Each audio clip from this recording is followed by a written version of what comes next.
Now, Corry Biddle, Vice President of Community Affairs and Executive Director of Fuel Milwaukee, will lead a discussion on racial equity in economic development. Also joining us are presenters from across North America. Hello, everyone. Hello, welcome to the Wisconsin Economic Development Association's Governors Conference. The workshop you're here for today, or the conversation, is about racial disparities in economic development, closing the equity gap through programs and policy. My name is Corry Biddle. I'm the Executive Director of Fuel Milwaukee and the VP of Community Affairs for the Metro Milwaukee Association of Commerce. Fuel Milwaukee is a talent attraction and retention program within the MMAC. I am so thrilled today to be having this conversation with three amazing individuals who are doing a lot of work around racial disparities and sort of closing the gap for folks who have had barriers placed in front of them that have prevented them from living at the same level of a lot of their counterparts. So I'll do a quick introduction of the panel, and then later on, they'll talk to you a little bit more about themselves and their own perspectives. How about you guys kind of go in the chat and tell us hi, where are you from, where are you participating from? We'd love to hear from you.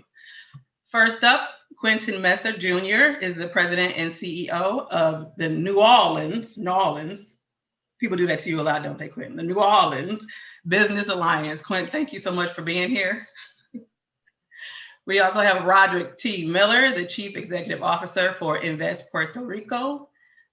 Welcome, Roderick.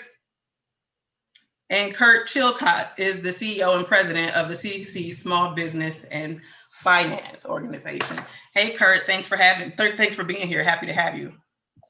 So, as we kind of move into the discussion here, from my perspective of living in the talent world, I'm honored to be a part of this conversation, and that thrilled that the Governors Conference this year has really focused and centered on racial equity and what that really means for the entire state. As we're sort of in this global awakening of race and racism and equity and how it impacts every level of our lives, I'm really encouraged by the conversations that we've been having with multicultural groups of people. And it's really kind of freed us up to have more candid conversations that lead to, I think, more productive programming and insight. So this is a slide here, an image that comes from the Los Angeles Times that I've used many, many times, but never would I have used it in this setting.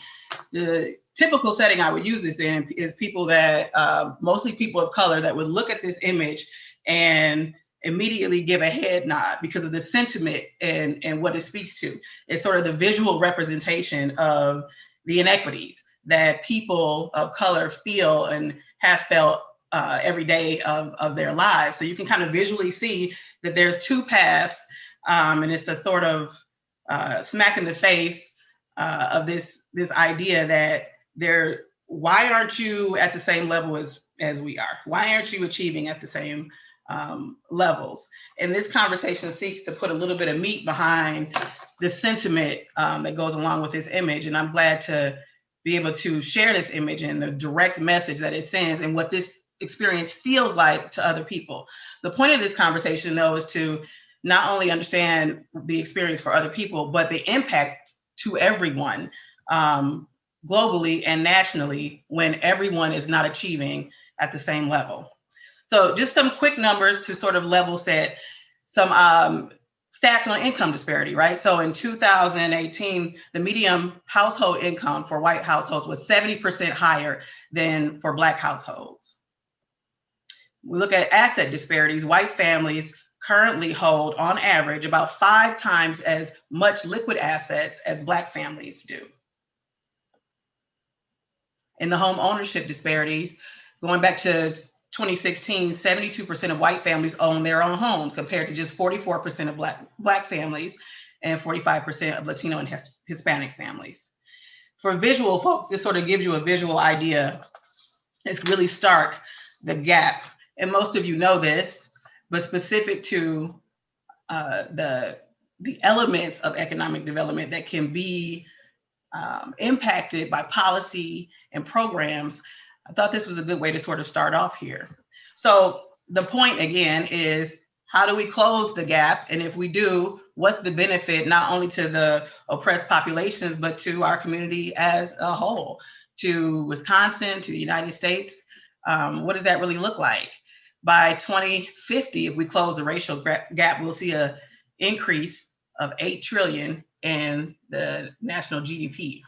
That means increases in money spent on food, 191 billion increased in food spending, 500 billion in housing, 52 billion in clothing and apparel, 260 billion in transportation, 450 in tax revenues from the federal, and 100 billion in state and local tax revenues.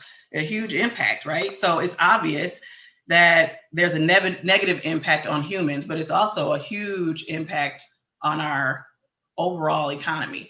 So the question is, what can we do? What can we do to close this equity gap through programs, policies, the organizations that all of you help to lead? That brings us to our discussion, and these experts who know far more about this than I do, that are going to give you a little bit of insight into what they're doing in their own communities, and hopefully we can extract some knowledge and information for all of our communities. I know when it comes to Milwaukee, my ears are wide open. So we'll do it like this. We're going to kick it off and let each of the panelists kind of give you a little bit of context about their world and how what this work means to them. Kurt, we'll start with you, and then we'll let Roderick take it, and then we'll go to Quentin. How about that? Go ahead, Kurt, take us away. That sounds great, Corry, and thank you for framing so graphically the challenge that we're facing as we lean into this work on racial equity. It's great that I'm so honored to be here and to be with my colleagues Roderick and Quentin, actually, who we have been working together now over the past year on this topic. That topic being race and economic development. So just a little bit about Kurt Chilcott and CDC Small Business Finance. Approaching almost 40 years in economic development, and quite frankly, it's pretty depressing that after having worked in economic development for that long, that in many regards we haven't moved the needle. The statistics on poverty amongst the Black population are not that different than they were in the 60s when I was growing up. So, I mean, that's a tragedy. It's something that we have to address comprehensively. And, in the economic development field, we've been leaning into how do we do that. CDC Small Business Finance is a nonprofit mission SBA lender. We're probably the largest nonprofit SBA lender in the country. And we have been around for 40 years and done some ridiculous amounts of loans, like maybe 12,000, few 100,000 jobs, 12 billion in financing, all of that, with an emphasis on underserved markets, minority, veteran, women-owned small businesses, right? So we've been working really hard, but we still haven't moved the needle in this regard.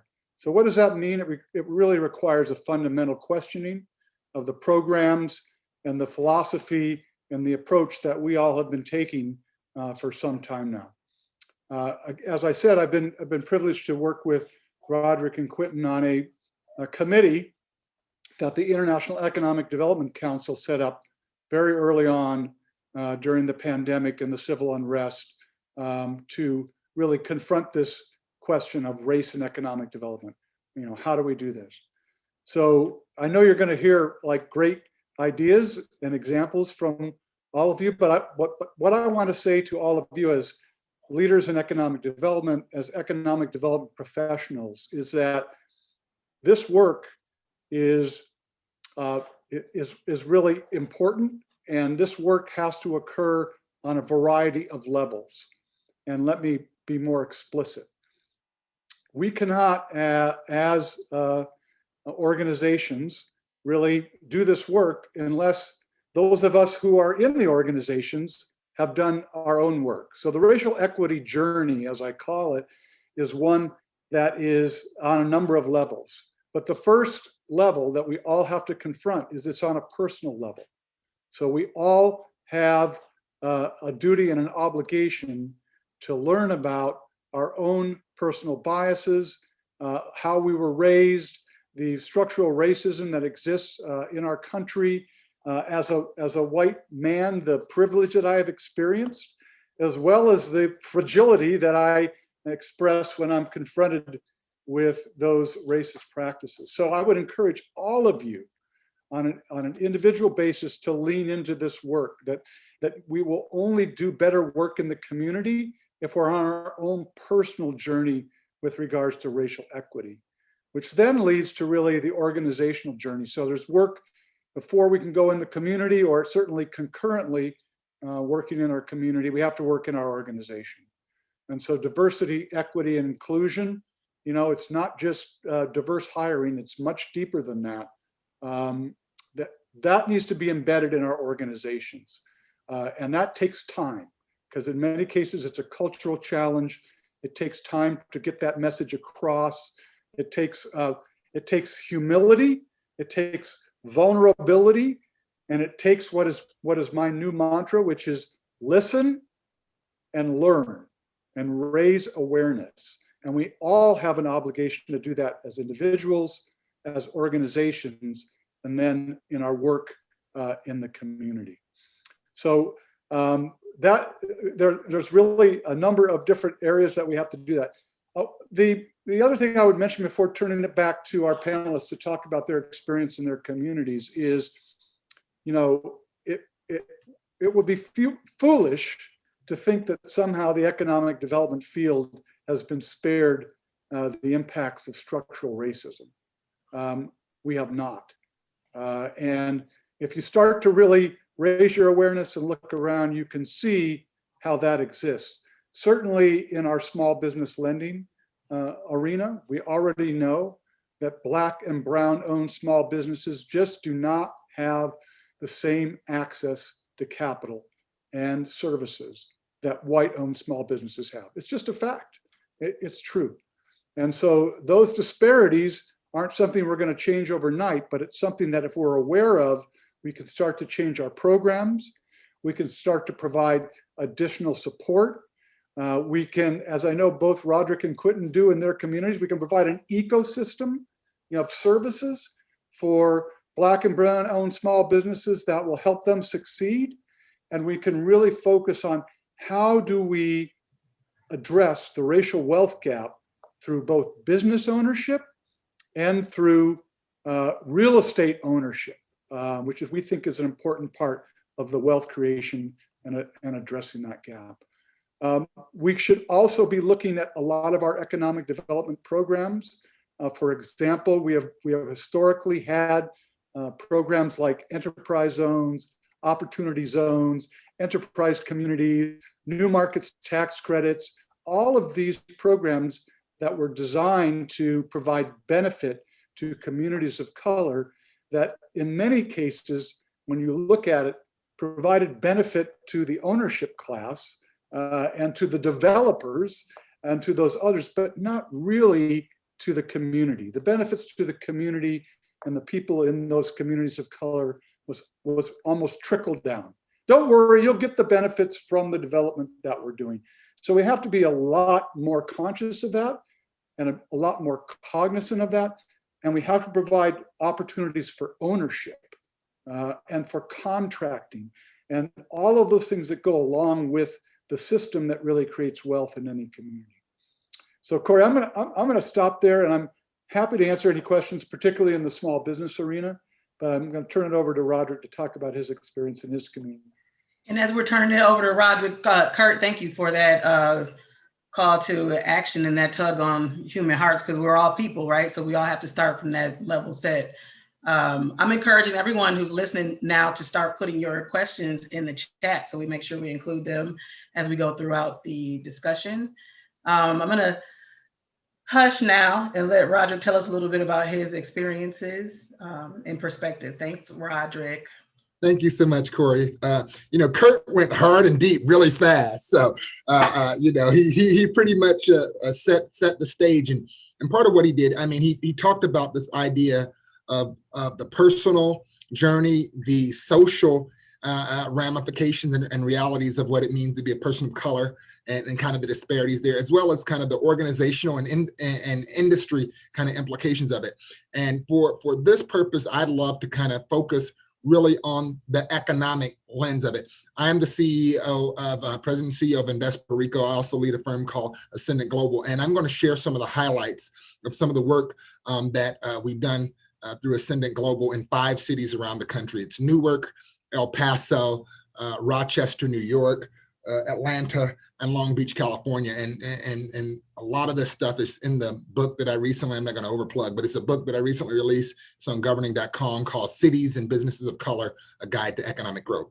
And so I want to underscore that, you know, economic developers have a very important role. So we've got to figure out how to get deals in the short term while actually fixing a stronger making a stronger economy over the long term. And many times economic developers, we know that if we don't get jobs right now, we're out of a job. If we don't actually create impact immediately, but we should be doing that in a fashion that actually fundamentally strengthens the underpinnings of the economy. Now we realize we don't actually create jobs, but we create an environment and provide support to actually help jobs and investment located in the community. No one organization has the complete capacity to drive an economy. So we've got to work in an integrated fashion with private sector businesses as well as with government and nonprofit leaders. And then, and I think probably most important for this conversation is economic growth is not a values-free proposition. Economic developers must consistently weigh market growth against a variety of other factors.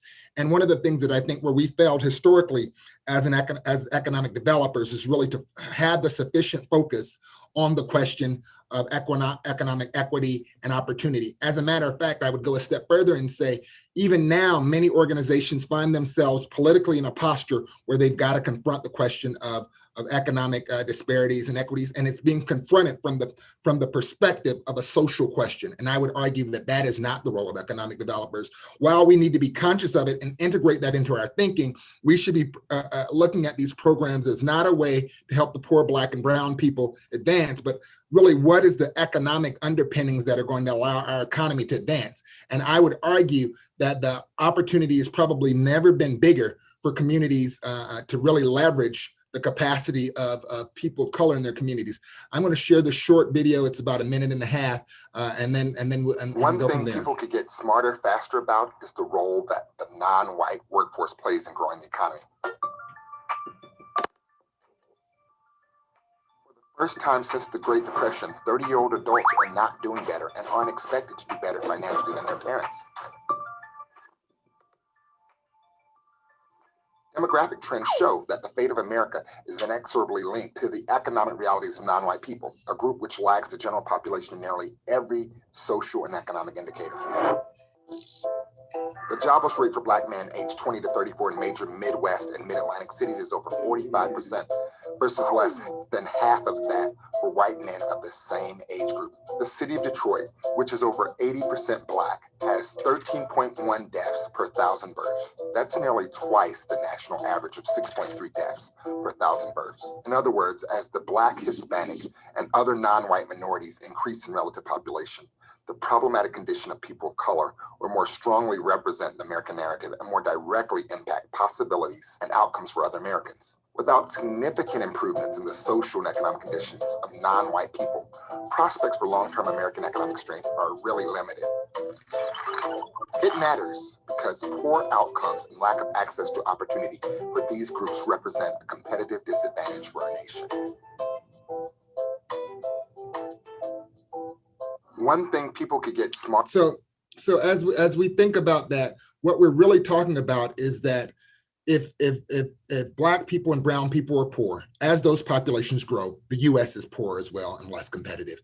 And there's not enough jobs being created by the big companies to actually meet the demands of where the population needs to go. So we've got to actually get this performance out of Black and brown communities from an entrepreneurship, from a corporate growth perspective, or the U.S. As a whole is doomed. Business of color, you know, the gap in business creation is around 9 million jobs and over $300 billion in income annually. And so if we could get businesses of color owned by people of color to perform on par with others, and what we know is that, you know, non-white companies non-whites represent 38% of the U.S. population, but only 19% of entrepreneurs. So there needs to be more startup activity in communities of color. And in urban areas, non-whites represent 76% of the population and just 22% of entrepreneurs. And as we dig deeper into this, we'll also see that it's not only a startup problem, it's a stay-up problem and it's a scale-up problem.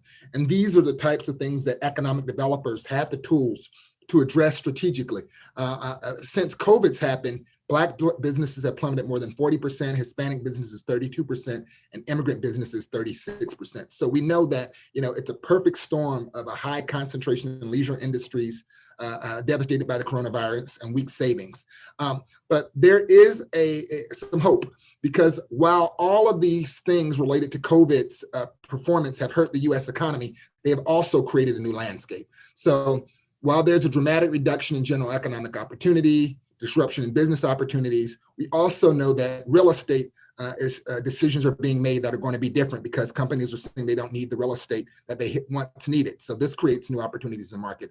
We know that technologies that have been kind of dormant for a long time, but had capacity, which weren't being used at the same rate, are now kind of going into overdrive. The Zoom call is just one example. And so we know that there are a lot of new opportunities that have been opened. We know that there's reshoring and nearshoring of manufacturing. All of these represent opportunities for businesses and people of color to participate in the economy in a new way, and economic developers have the capacity to drive that. So local government, I think, should play an outsized role in driving this performance. Why? Because they drive ecosystem development and can drive an inclusive agenda. There's not a mayor in the country that can't call big businesses in their city and push them to think about this stuff differently.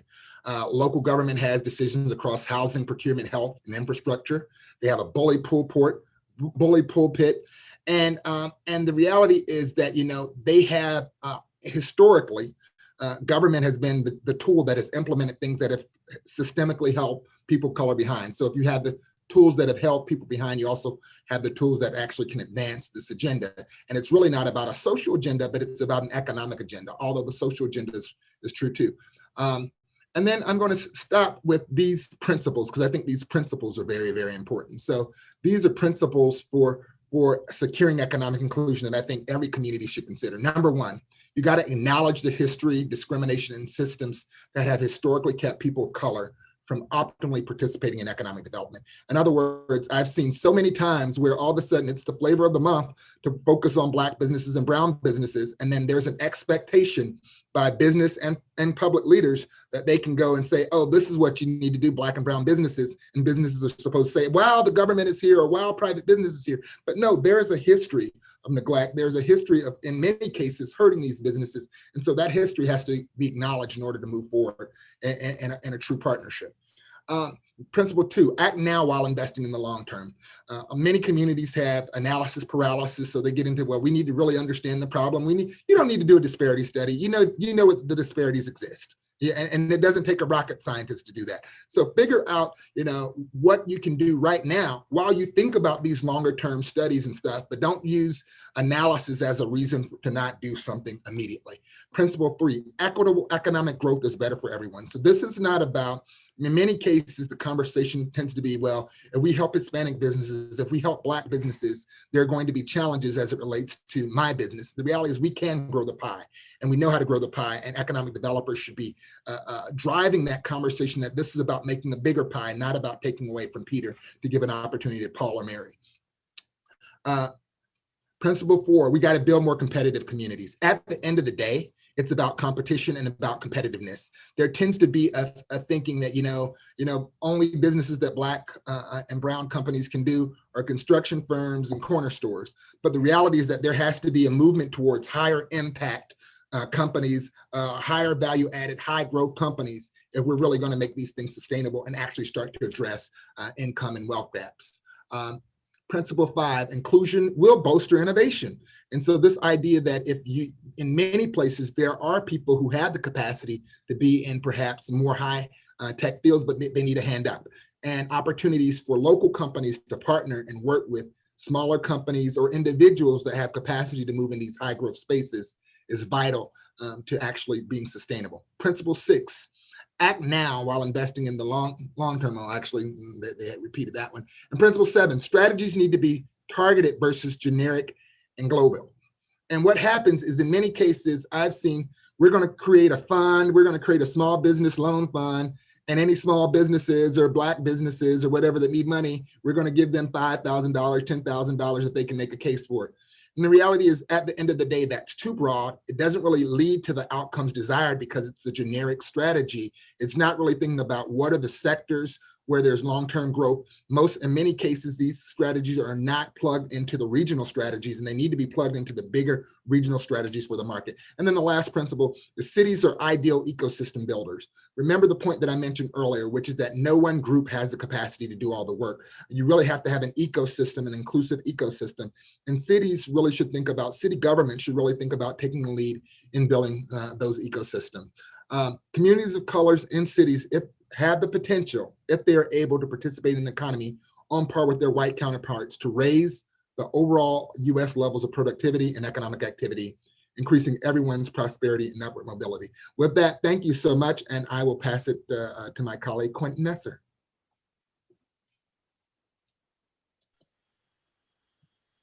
Perfect. Thank you. Thank you, Roderick. You ready, Quentin? I am. I am now trying to, I'm going to share my screen. Okay. Wait a minute before I, can everybody see my screen? Okay. Yep. Thank you so much. And I want to sort of begin by kind of, what happened? Did I do something funky?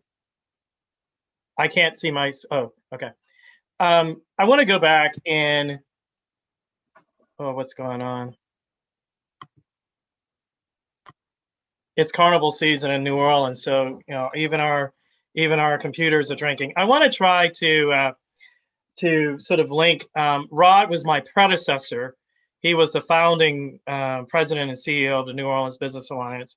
So I just want to give honor to that. And Kurt is far too modest. He's actually one of the co-chairs of IEDC's Race and Economic Development Committee. So he's taken on that with great flourish. So really happy to be here. And I just also want to comment that I like what Rod did with the Peter, Paul, and Mary musical reference. I don't know how many of you know this, but Rod is a very accomplished pianist and is a musician. So I wanted to talk about that. The first slide is just kind of establish bona fides, why we feel that we at the Business Alliance can sort of have some gravitas about talking about this matter. We won 8 awards from IEDC this past year, including a silver award for Economic Development Organization of the Year. I am not going to play the video, but I can share the slides if anybody's interested. But it's really talking about a COVID relief fund that we set up in the Business Alliance. And I'm going to talk about why that was important in the context of race, because I want to be conscious of time. So let me give a pre-COVID snapshot of the New Orleans economy. So the imperative of reimagining a New Orleans economy is really in sharp relief. Milwaukee and all of Wisconsin, you have a number of Fortune 500 companies. In fact, my wife is a Chicago native, and many Chicagoans left Chicago to move to Milwaukee in the 80s and 90s, and Milwaukee was also a part of the Great Migration. I want to argue, until Wisconsin deals with race, and we saw the tragedy of Kenosha, Wisconsin is going to be a victim of a reverse Great Migration, where you have folks of color moving back to the South, perceiving that life and opportunities are better in the South, not only weather-wise, but also there seems to be greater inclusivity. Having said that, New Orleans is a challenged place. And this is pre-COVID-19. We have one publicly traded company, one Fortune 500 company, Entergy Corporation. We have one publicly traded company. This slide basically talks about our over-indexing in tourism and hospitality. And as Rod talked about, as Kurt talked about it, typically tourism and hospitality tend to be lower wage jobs, and BIPOC populations over-index in that. So the COVID crisis is one of four crises, I would argue, that we are facing now. We have COVID, we have racial reckoning, we have climate change and extreme weather, and we have a mental health crisis. And all of those crises really have traumatic impacts upon everyone, but particularly BIPOC communities. And from this chart, you can see the imperative of why we have to reimagine the New Orleans economy. This just further talks about this need to reimagine. This is pre-COVID-19. So you can see that the unemployment rate, which is the yellow bar in the top chart, is for Black folks, it's highest except for Native American, Pacific Islander. That's really de minimis because we have a small number. But 14% unemployment pre-COVID, 5% for the white population. But more interesting is the labor participation, the labor force participation rate. For whites, it was 67%. For Blacks, it was 48%. And that's just unacceptable. I know that folks in Wisconsin love their sports. They particularly love football. Imagine if Aaron Rodgers was trying to complete a pass and he had only one offensive lineman. You would never know how good Aaron Rodgers could be because there's no protection. He can't complete a pass if he's laying on his back. I would argue he also can't win the game if you've got Matt LaFleur calling for field goals instead of going for 4th and 8. But I digress. Anyway, but that goes to show that economic growth and economic development is a team sport. And you can see the consequences of it. Pre-COVID, New Orleans had a 26% poverty rate, which we have peer and aspirational cities. That was among the highest. Among our peer and aspirational cities, only Birmingham at 29% was higher. So one of the things I really want to deal with, and I saw that Corry Joe alluded to McKinsey, I want to deal about, and Rod kind of talked about, is whataboutism. You know, I think one of the things, I think Kurt really, to Rod's point, really hit the hammer, put the hammer on the nail pretty hard. We're living in a whataboutism. Well, what about this? What about this? It is okay for people to say and not feel personally indicted necessarily that there is a problem with race. Du Bois said it at the start of the 20th century, and sadly, after almost 20% of the 21st century, we're still dealing with it. And so this is not from some left-wing periodical. This is from McKinsey. And McKinsey and Company, and despite their recent troubles with pharmacological clients, there was a big $579 million settlement for McKinsey and Co. Talked about Black workers face higher levels of workplace attrition at every level. So this is not just the entry level, last in, first hire. This is even at senior levels. There have been fewer than 20 Black CEOs of Fortune 500 companies in the history of the Fortune 500. Think about that. Fewer than 20. And then in the Washington Post, we can see how the coronavirus has exposed health disparities for communities of color.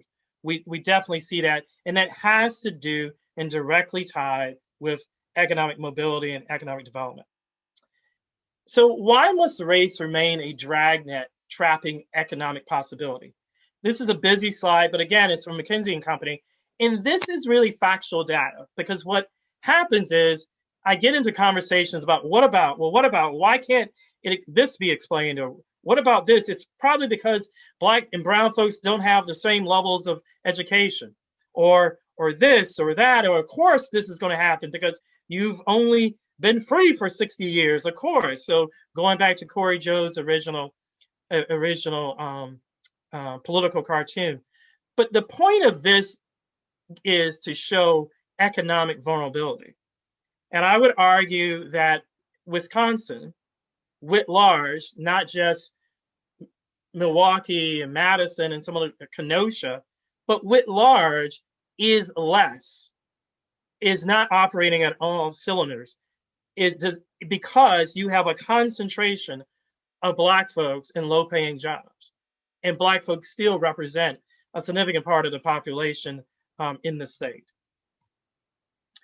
And so what does this have to do with coronavirus and some of those other crises I mentioned? African Americans are underrepresented in job categories that can that are low displacement. So that means that they can be displaced by technology. They can be displaced by a pandemic, meaning that, you know, they're harder to, you can't work remotely as a fast food cook. You can't remotely work in retail.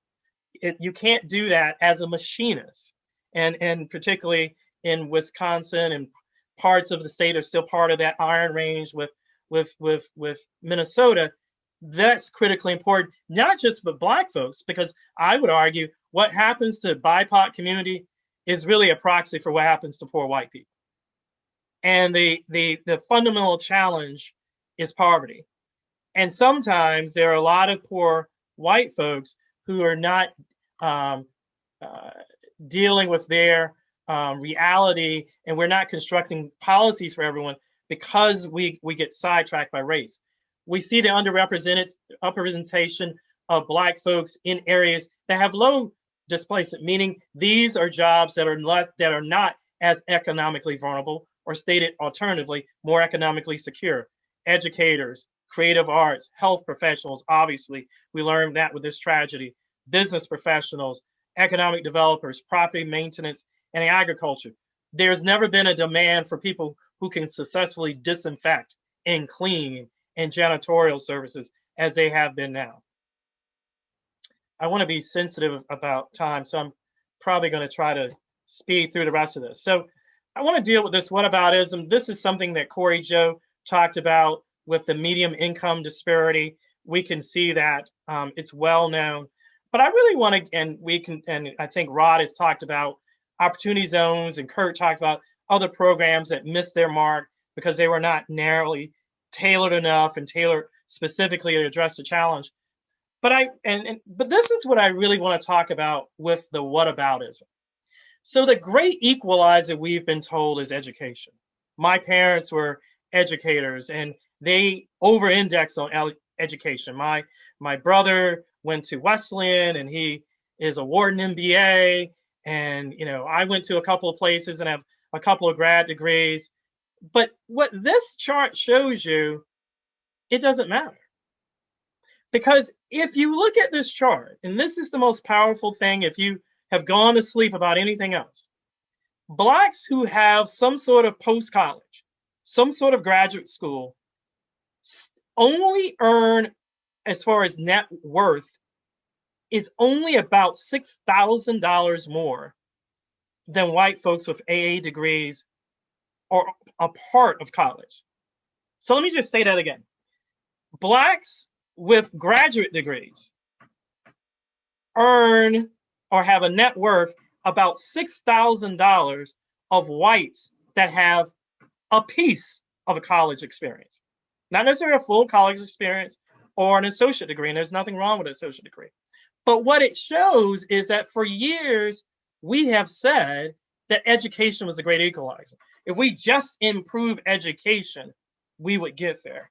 This chart, in stunning relief, says that there's additional work that has to be done. So, and I want to around the curve, because I know we have to get to questions. The old paradigm for economic development was more jobs, greater capital investment equals a growing economy and equals a government that delivers for residents.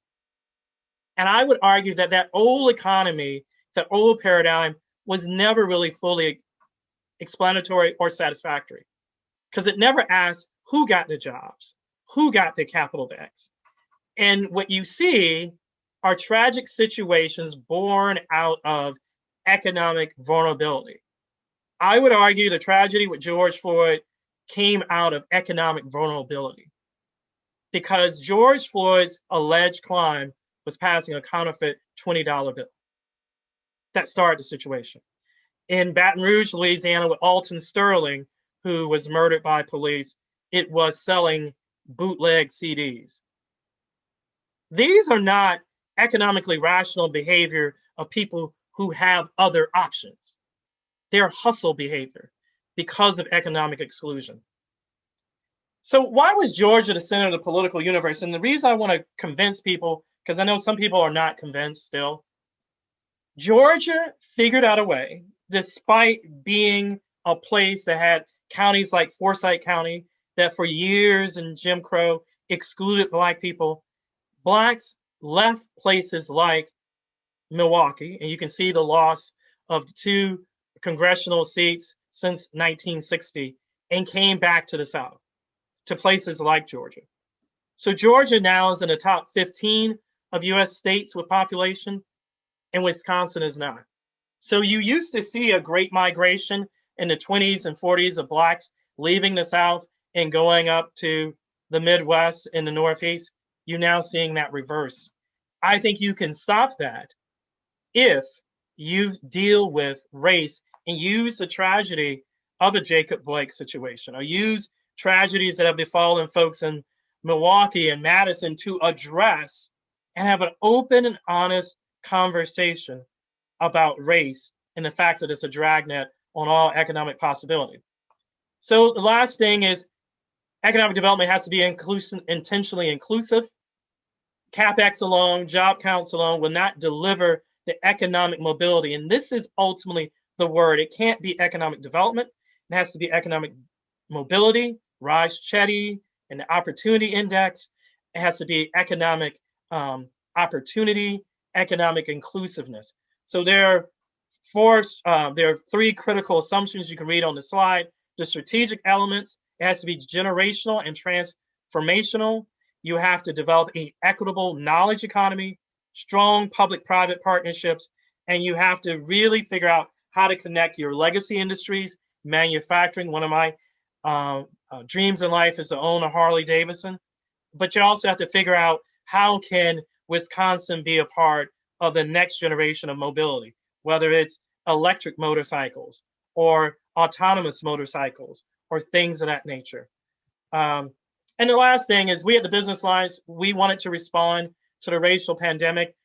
We as an organization have 7 principles. I'm not saying that these are the right 7, but as an economic development organization, and we're accredited by IEDC, so we don't sacrifice any performance. We want to work to increase economic equity and opportunity.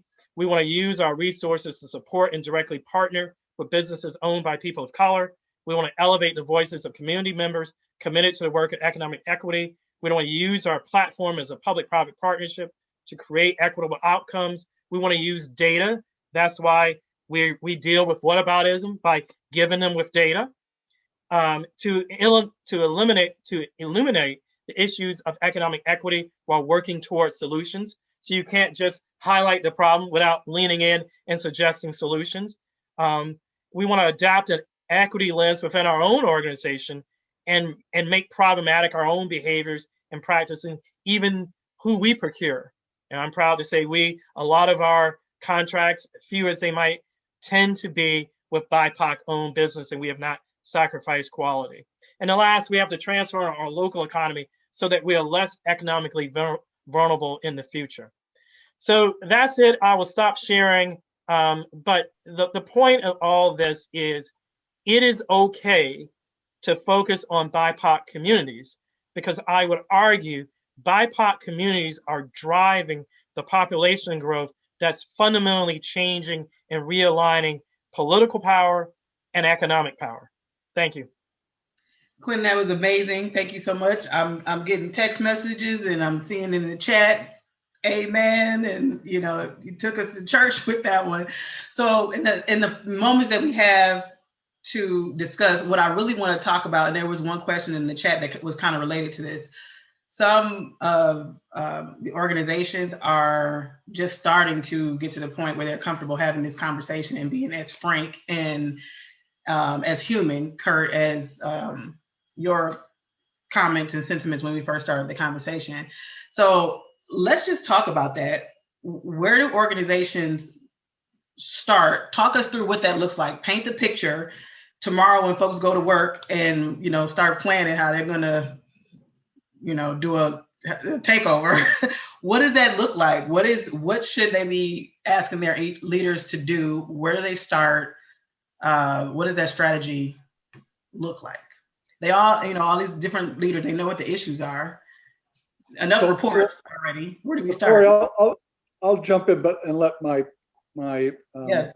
fellows here talk about that. But you know, I was just on a call where this was discussed, and you know, I think again, coming back to, you know, we all have work to do in this arena.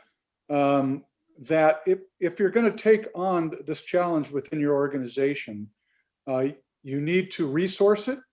So you actually need to put resources behind it. This is not a hobby. This is not the, you know, theme of the week. The IEDC's Race and Economic Development Committee is envisioned as a permanent committee. You know, it's not something we're going to do a report on and then our work is over. No, this is an ongoing commitment. So you need to resource it. The CEO needs to lead it, or at least be a part of the leadership team. It's not something that you delegate. And then to the point of the question that was asked in the chat, you need to measure it. You know, if you can't manage what you don't measure. So the impact measurements that we want to have to be relevant to our organizations as well as relevant to our communities. And those impact measurements have to be real, long-term, and consistent. One of the great things that you can see in both Roderick and Quentin's presentation is they're using, and your initial remarks, is that you're using data, real information, to actually inform us. These are facts, and we must make our decisions and our organizations fact-based in this regard, and use data more and more to measure our progress towards this goal of racial equity. Yeah, I guess the only thing I would say is I think when you go into the office tomorrow, you know, you can't break in the door, you know, waving the 4-4 like Biggie. So you have to understand how to approach the situation. I tend to use sports analogies because you can have serious conversations in a language that's almost universal. Most people get the fact that football is the ultimate team sport. That Aaron Rodgers, we don't know how good he could be if he doesn't have a good offensive line, or if he doesn't have Devontae Adams, or he doesn't have Aaron Jones, or he doesn't have David Bakhtiari. I mean, and I think what we need to get people to understand, we are all in this together. And I think that's the first thing. I think the second thing is we have to be prepared to have people say things that's going to rub us the wrong way. So I'm really talking to the BIPOC folks in the audience. You'll have some well-meaning white folks who are going to say some things. You'll be like, whoa, come on now. But you can't cancel because I'll be honest with you, the easy road is for a lot of white men not to even have this conversation. So even if you find a white male particularly trying to engage, and they may not have it all perfect, you've got to figure out how to encourage that, particularly if it's at the senior level. And I think the final thing is, it is a marathon, not a sprint. So pace yourself. We are very much a work in progress in New Orleans on this topic. I know that wrap up with comments. Go ahead, Roderick. I know we got to wrap up, but I'll share this. And first I'll say I completely agree with everything that's been said by everyone else. And I'm not going to even punctuate those points, but I think a couple of concrete examples of how communities have addressed these things in kind of concrete terms relevant. So in the case of Atlanta, one of the things that we realize is that while Atlanta has a lot of Black and people of color owned businesses, the level of ownership of property was very low. So one of the things that we worked on there was trying to figure figure out how do we increase property ownership for businesses owned by people of color. In the case of Rochester, which I would say what they did is something that every community should do. They did not have a good understanding of the economic performance of businesses owned by people of color. They didn't know what their revenues were, how big they were. So the first thing that they did was said, we really need to get a good grasp on what businesses of color look like in our community, share that information, and create opportunities for the greater business community to engage with them. In the case of Long Beach, they had a lot of immigrant-owned businesses, and they found out most of them weren't even open 5 years. And so they said, how can we make immigrant-owned businesses more sustainable? In the case of El Paso recognized that they had a lot of people starting businesses, but they didn't know where to go for help. And much of the population, first-generation American, limited English, didn't feel comfortable going to City Hall or wherever the other places. So they created MOUs with a variety of organizations to figure out how do we provide more technical assistance, better quality technical assistance, and even created an online AI thing called Ask Laura to do it.